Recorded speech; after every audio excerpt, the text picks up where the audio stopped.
मैं डॉक्टर मलिक हूँ भाई, intensive care specialist.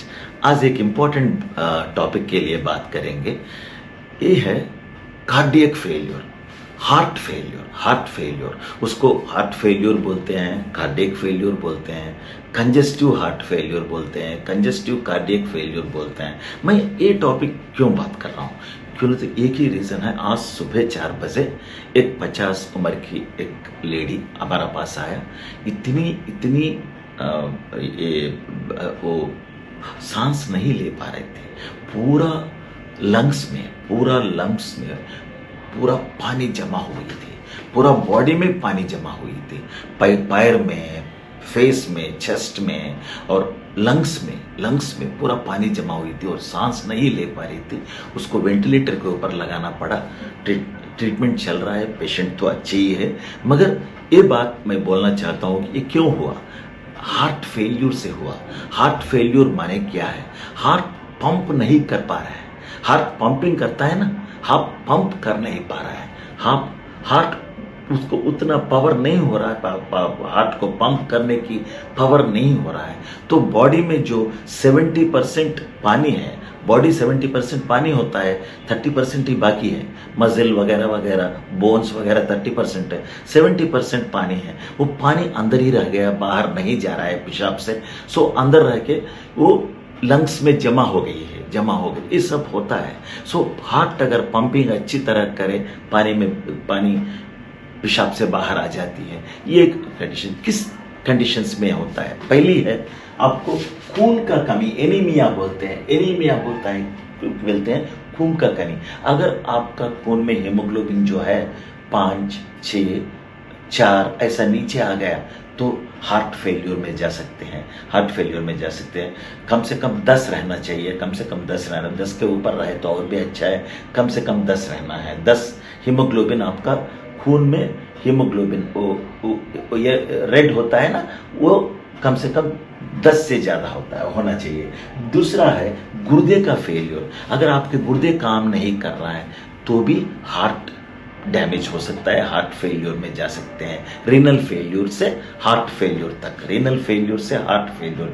Kidney failure से हार्ट फेल्योर तक। और ये तीसरी चीज है, अगर सीरियस हार्ट अटैक आ गई, बहुत सीवियर, एक ही बार सीवियर हार्ट अटैक हो गई तो भी आप हार्ट फेल्योर में जा सकते हैं। हार्ट अटैक जब आपका हार्ट को ब्लड ही नहीं मिल रहा है, हार्ट काम करने को खून नहीं मिल रहा है, ये खून की रगों से, खून की छोटे ब्लड वेसल्स होते हैं ना, कोरोनरी ब्लड वेसल्स, आपको अगर हार्ट अटैक आई तो उससे हार्ट फेल्यूर हो सकती है। हार्ट अटैक अलग बात है, हार्ट फेल्यूर अलग बात है। मगर अगर हार्ट अटैक सीरियस है तो उसमें से हार्ट फेल्यूर हो सकता है।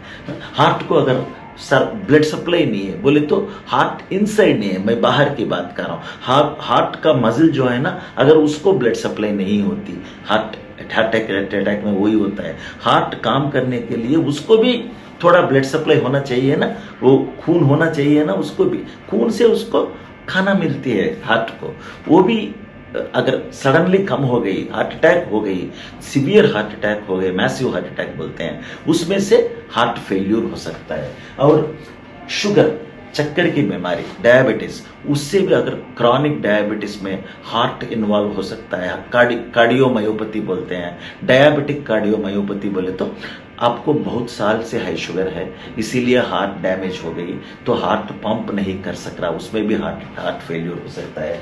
हाइपरटेंशन, हाई बीपी अगर बहुत साल तक चले, अगर आपका हार्ट ये स्टेज में आ जाता है, हाइपरटेंसिव कार्डियोमायोपैथी, हार्ट पूरा खराब होके बीपी से वो भी पंप नहीं कर पाता है, वो भी कार्डियक फेल्यूर बोलते हैं, हार्ट फेल्यूर बोलते हैं।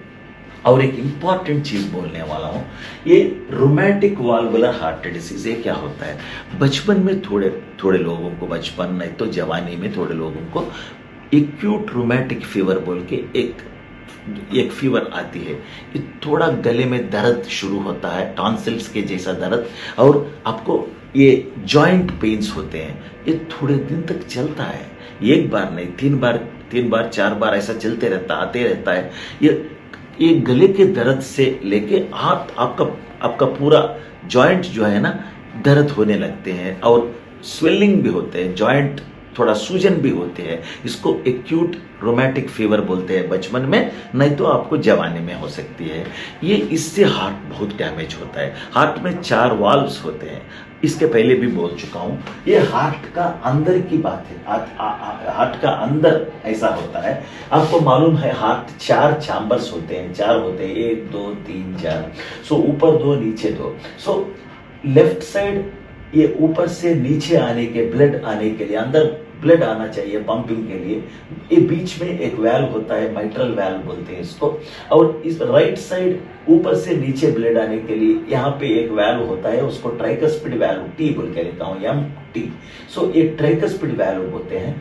और यहाँ से ब्लड यहाँ से आने तक आके फिर वापस नहीं जाती है, ये रुक जाती है। सिर्फ एक ही तरफ ये वैल्व है ना, वैल्व बोलते हैं कवाट, वो कपाट बोलते हैं ना, कपाट। तो यहाँ से अगर यहाँ से यहाँ खून आ गई, यहाँ से ये बड़े रगों में, बड़े अपना ब्लड वेसल में, धमनी में पूरा बॉडी को सप्लाई होती है ब्लड।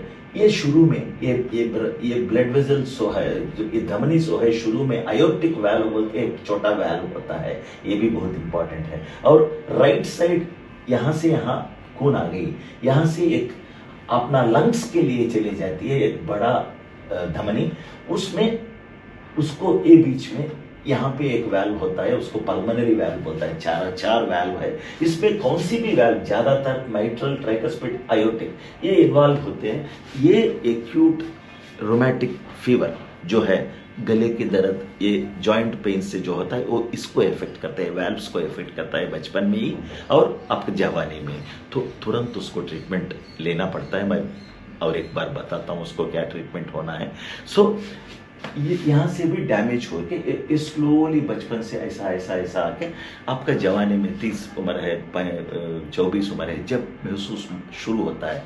इससे क्या होता है, आपका एक तरफ हार्ट को खून जाना है, रिवर्स भी जाते रहती है, तो हार्ट पंपिंग खराब हो जाता है, हार्ट बहुत कम पंपिंग करते रहती है, इससे भी हार्ट फेल्यूर हो सकता है। सो उसका ट्रीटमेंट दो। ये ट्रीटमेंट जो है ना, ये वैल्व्स चेंज करना चाहिए, नए वैल्व डालना है। बहुत तरह का ऑपरेशन होते हैं, बहुत साल से हो रहे हैं। वैसे भी हार्ट फेल्यूर हो सकती है, उसको बोलते हैं valvular heart disease, rheumatic valvular heart disease. So ये सब तो पंपिंग का प्रॉब्लम है। और दूसरी तरह का प्रॉब्लम, क्योंकि हार्ट फेल्यूर 2 तरह का होता है, सिस्टोलिक, डायस्टोलिक बोलते हैं, वो सब छोड़ दीजिए, को थोड़ा डेप्थ होने को जाना पड़ता है, उतना जरूरत नहीं। तो मैं और एक बात बोल रहा हूँ, कंस्ट्रिक्टिव पेरिकार्डाइटिस। कंस्ट्रिक्टिव पेरिकार्ड, ये पेरिकार्डाइटिस क्या होता है, ये हार्ट है। सो इसके पूरा एक कवच है, हार्ट के ऊपर एक कवच है, उसको पेरिकार्डियम बोलते हैं। हार्ट ऐसा है, उसके ऊपर एक कवच है, पेरिकार्डियम बोलते हैं। अगर ये पेरिकार्डियम गट हो गई कुछ इन्फेक्शन से, नहीं हिलने दे रहा है हार्ट को, गट हो गई, उसको कंस्ट्रिक्टिव पेरिकार्डाइटिस बोलते हैं। ये मुंह नहीं हो रहा है, ये भी मुंह होना ना, ये अगर ऐसा ऐसा करना, पंपिंग करना बोले तो ये भी थोड़ा मुंह होना ना, ये मुंह नहीं हो रहा है, उसको रोक दे रहा है, उसको कंस्ट्रिक्टिव पेरिकार्डाइटिस, उससे भी हार्ट फेल्यूर हो सकता है। और कार्डियक टैम्पोनेड बोले तो आपको मालूम है, जगह अगर बहुत जने हैं तो एक के ऊपर चले गया और उसको टैम्पोनेड बोलते हैं। बड़े बहुत जने जमा हो गए, 10 नीचे गिर गई है, उसके ऊपर बहुत लोग चले गए, उसको टैम्पोनेड बोलते हैं। तो कार्डियक टैम्पोनेड, हार्ट का टैम्पोनेड क्या होता है, ये हार्ट है, उसके इसके ऊपर एक कवच है, पेरिकार्डियम बोलते हैं ना, अभी बोल चुका हूँ। ये कवच के और हार्ट के बीच में अगर कुछ आपको एक्सीडेंट हुआ, कुछ छाती को लगा, बहुत झटका लगा, तो क्या हो सकती है, ब्लीडिंग हो सकती है। ब्लीडिंग हार्ट और ये कवच के बीच में बहुत ज़्यादा ब्लीडिंग हो जाता है, इसमें बहुत ज़्यादा ब्लीडिंग हो जाता है, ब्लड क्लॉट हो जाती है, तो क्या होती है, हार्ट को हिलने नहीं देती है, वो भी कार्डियक टैम्पोनेट बोलते हैं, उससे भी हार्ट फेल्यूर हो सकती है। ये सब में इतने ज़्यादा और भी थोड़े हार्ट फेल्यूर के लिए, बट ये इंपॉर्टेंट चीज़ें हैं, आप याद रखें।